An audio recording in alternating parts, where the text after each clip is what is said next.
పాదాభివందనాలు. మాది గోకారం గ్రామం. మా ఊళ్ళో హై స్కూల్ లేకుండే మేము చదువుకోవడానికి నిడపల్లకు వచ్చాం. అప్పుడు చాలా ఇబ్బందులు ఉండేది. మట్టి బాట, రోజు సైకిల్ పంపించారు, రోజు లేకనే వచ్చేది. దాదాపు సంవత్సరం కాకపోయేది, కాక బడికి రాకపోయేది.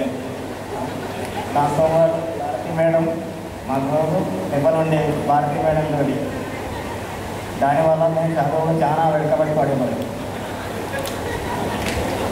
నాతో పాటు మిత్రులు నారిస్వామి, కోల కుమార ముగ్గురం కలిసి ఒక సైకిల్ మీద రావాలి. అది మట్టి బాట. దానివల్ల మేము చాలా చదువులో వెనుకబడ్డాం.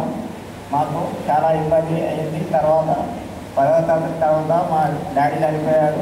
తర్వాత చదువు కొనసాగించలేకపోయాను. నాకు 3 పాపలు.